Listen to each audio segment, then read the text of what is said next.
Hello friends, मैं R S Kushwaha आप सबको अपने YouTube channel R S study garden में हार्दिक स्वागत करता हूं। और आज आप लोग के लिए लेकर के आया हूं बहुत ही खास क्लास, जिसमें हम जानेंगे प्राकृत संख्या किसे कहते हैं, पूर्ण संख्या किसे कहते हैं। अगर आपको अभी तक प्राकृत संख्या और पूर्ण संख्या में किसी प्रकार की डाउट्स हैं तो वो सारी डाउट्स इस वीडियो में क्लियर होने वाले हैं। बहुत ही यूनिक तरीक़ा से आपको समझाने का प्रयास करेंगे हम, और आज के बाद कभी भूल नहीं पाइएगा नेचुरल नंबर और होल नंबर को। तो वीडियो के एंड तक बने रहिए। आइए क्लास को शुरू करते हैं। प्राकृत संख्या, जैसा कि आप देख पा रहे हैं स्क्रीन पे, यहाँ पे प्राकृत संख्या के बारे में आपको मैं बताऊंगा।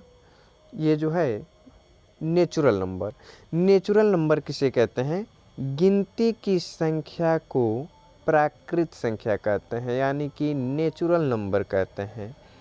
यानी कि वैसी संख्या, यहाँ पे हमने अर्थात करके भी बताया है, अर्थात जिस संख्या का प्रयोग हम किसी वस्तु की गिनती करने में करते हैं उसे नेचुरल नंबर यानी कि प्राकृत संख्या कहते हैं।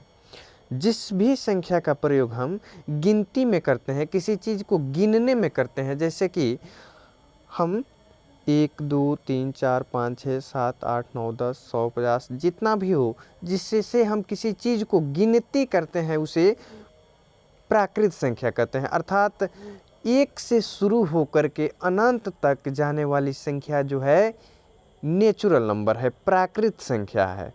तो उम्मीद करते हैं कि ये चीज़ आपको समझ में आ गई होगी कि प्राकृत संख्या वह संख्या है जिससे किसी वस्तु की गणना करते हैं, यानी कि गिनती की संख्या को प्राकृत संख्या कहते हैं।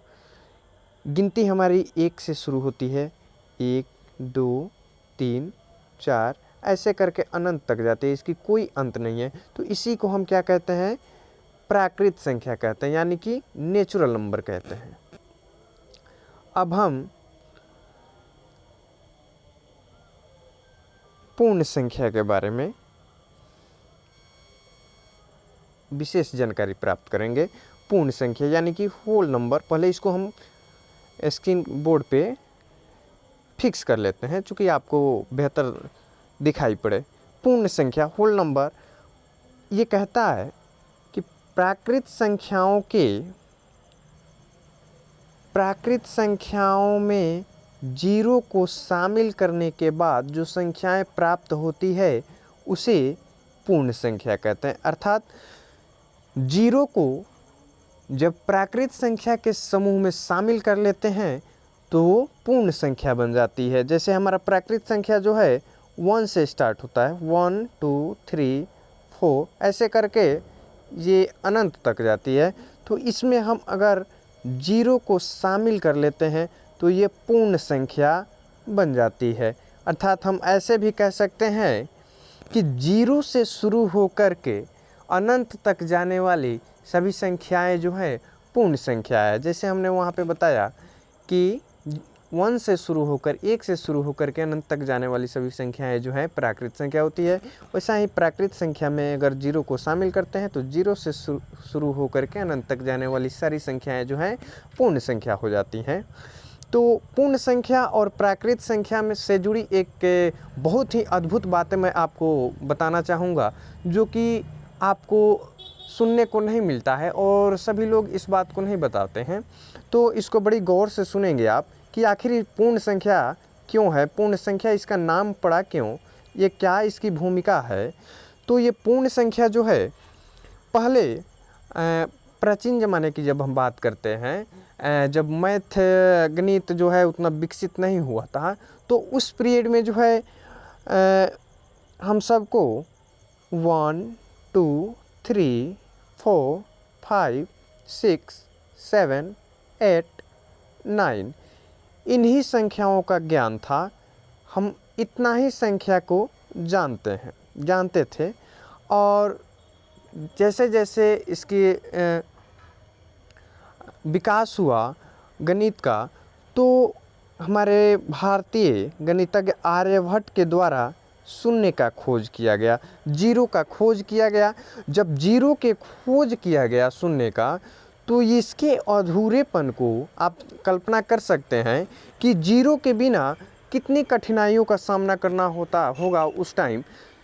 तो ये जो है इसके अधूरेपन को पूरा कर दिया, पूर्ण कर दिया। जो इसमें अधूरापन था उसको इसने पूर्ण कर दिया, इसलिए ये जो है पूर्ण संख्या है। जीरो को जब हम इसमें शामिल किए तो ये हमारी पूर्ण संख्या बन गई, और इसी को पूर्ण संख्या यानी कि होल नंबर कहेंगे।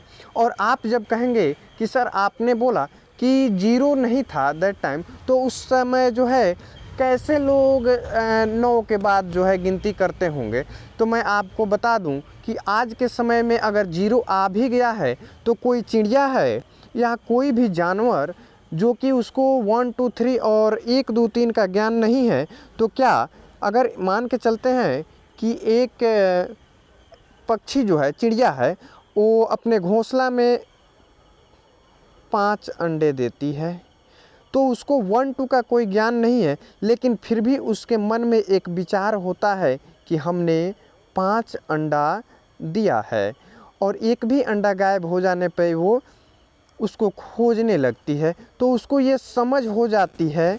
तो उसी प्रकार से उस समय भी ऐसा होता था। और ऐसा नहीं है कि जीरो बिल्कुल से नहीं था, उसके स्थान पे कोई चिन्ह जो है डॉट के रूप में या फिर किसी भी रूप में जो है लोग उसको मान करके कार्य को चलाते थे। जैसे कि आज के दौर में कंप्यूटर हो गया है, मोटरसाइकिल हो गया है, हवाई जहाज़ हो गया है, तो हम लोग एक जगह से दूसरे जगह बड़ी आसानी से चले जाते हैं। तो ऐसा नहीं है कि उस समय के लोग जो है एक जगह से दूसरे जगह नहीं जाते थे, उस समय भी लोग जाते थे, लेकिन उनको जाने का तरीका कुछ अलग था। तो वो अलग जो है आज जो है हम लोग देख पा रहे हैं कि कैसे हुआ। तो यही हम बताना चाहेंगे कि उस समय की जो अधूरेपन था वो आर्यभट्ट के द्वारा इस जीरो को लाने के बाद पूरा हो गया, और ये इस परिवार में शामिल हो गया। प्राकृत संख्या के परिवार में जब जीरो शामिल हो गया तो वो पूर्ण संख्या बन गया। तो यही चीज़ हम बताना चाहेंगे कि पूर्ण संख्या जो है प्राकृत संख्या के परिवार में शून्य को शामिल करने पर जो संख्याएं प्राप्त होती है वो पूर्ण संख्या कहलाती है। अब हम पूर्ण संख्या और प्राकृत संख्या से जुड़ी कुछ महत्वपूर्ण बातों को जानेंगे। इसको हम बोर्ड पे फीड करते हैं।